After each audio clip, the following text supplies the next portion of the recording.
Ескені. Эрнест Абдыжапаров студиясы. Карагочкор продюсердик борбору.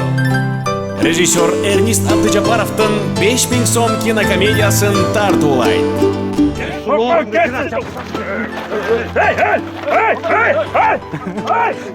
Neni uğramayısın?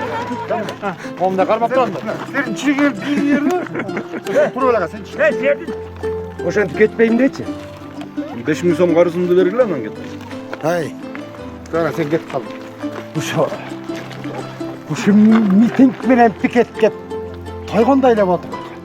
5000 сом деген фильмди көргөндөн кийин түшүнүшөт адамдар, көрүүчүлөр. 5000 сом баа башы берет. Кыргыз боз үйдүн немесинчи. Миллионго балап туруп 5000 сом берет баа башы деп. Айнып кетпесин үчүн. Түшүнүштүк. Бул 5000 сомду бияка коюп турам. Башка бирөөнө сатып жибербеш үчүн. Ошо 5000 сомду тиги ала албай аткандыгы үчүн мен баягы оппозиционер катары менин ишим алга жылды да. Пикетке чыгып ошодон башкача жарыялабыз 5000 сомду алыш керек депчи. Ошонун артынан көрөт да бар. Жийде дептерин жоготуп төшөгө жатып калыптыр дейсиңби? Ооба. Мен ага 5000 сом карыз эмес билем. Биздин Кыргызстандын эли, Кыргызстан эле эмес, башка өлкөлөрдүн да элдери сөз эркиндиги деген эмне экендигин, аны кантип пайдаланса боло тургандыгы жөнүндө идея алышты да. Жанагы жезгемпир айтат го бабайгачы, айылдын эң сулуусу менмин депчи. Анан себеби мен аякта жалгызмын дегендей болчу. Бирок бир конкуренткам бар. Кинодон аны көрөсүңөр. Аябай ортобузда окмуш бир интрига жүрөт. Мага аябай жакты да. Халат кийип чыныгы айылдын келини болуп калган жерим бар бир жеринде. Анан башкы ролдогу байкебиз ушундай бунтуп басканда аябай коркуп качкан жерим бар да. Анан бул жашоодо да качтым да, чын эле корктум да. Эл фильмден өздөрүн табат. Ар бири өзүн табат да.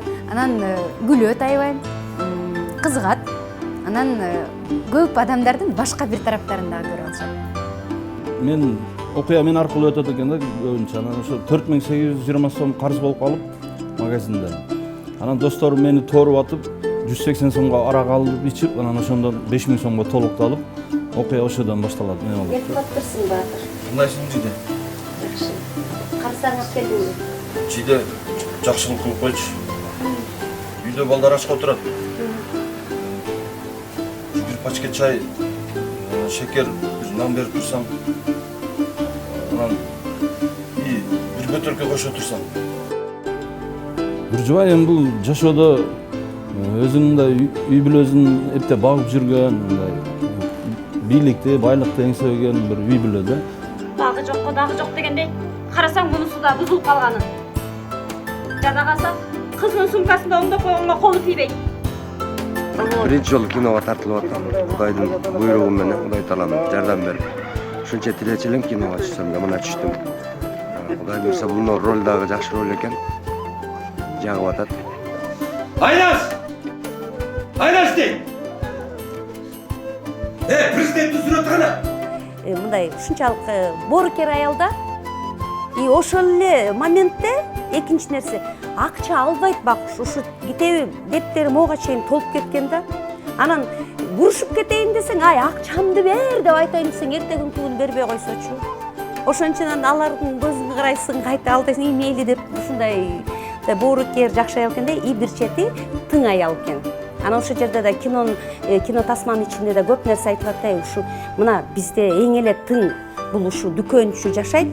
Жанагы менин конкуренткам жакшы жашайт. Эми ал шаардан келген жакшынакай жаш кыз да. Мен болсо товарым уже өтүп бараткан кез.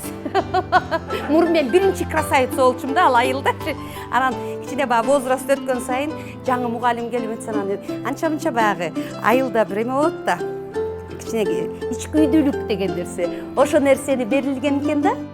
Эми биринчиден баягы көп эле актерлордун өзгөчө жаңы чыгып аткан актерлордун ысымдардын бул көптөн көп кыял болуш керек. Эрнест Абдыжапаровдун киносуна түшүш да. Анан биринчи мен баягы биринчи боз салкынга түшкөм. Ошондон бери Эрнест агайдын киносуна түшө элек болчумун да. Анан ушунда продюсер катарда жана актер катарда түштүм. Дагы бир кымда болсо да, бир тепкичке болсо дагы бир Эрнест агайдан бир сабак алдым десем жаңылышпайм. Эми бул жерде буга чейинки жооп берген, баягы айтып берген биздин каармандар дагы бир жакшы темаларды косулуп кетти.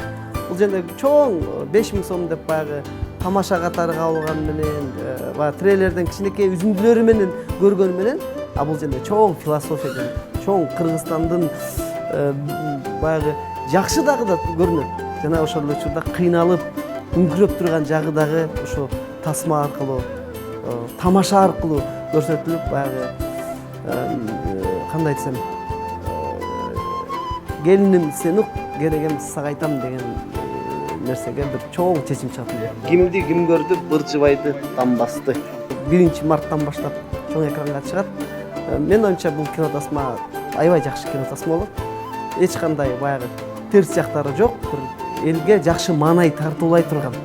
Өзгөчө жаз айында ошо элди чакырам. Албетте атын азаты жарашып, көп киши көп келген, элдин жүрөгүн тепкен бир жакшы кинолордон болушун мен чын жүрөктөн тилектешмин. Тасманын финалы биздин ишибиздин дагы жыйынтыгы болду. Ошондуктан бир өзгөчө бир сезим болуп турат. Эми анын баарын Кудай буйрса экрандан көрөбүз, монтаждан көрөбүз кандай болгонун. Бирок ошого карабастан аябай жеңилденүү сезим менен көрүп атабыз. Чоң рахмат. Бүгүн съемка бүттү, Кудай буйрса. Кудай буйрса акчалтай фильм бар. Съемка бүттү.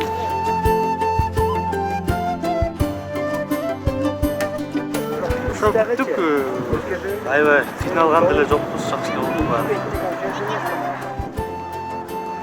Буюрса съемкабызды бүттүк. Буюрса баары жакшы болду. Камерадан көрсөткөнгө чейин жакшы болду.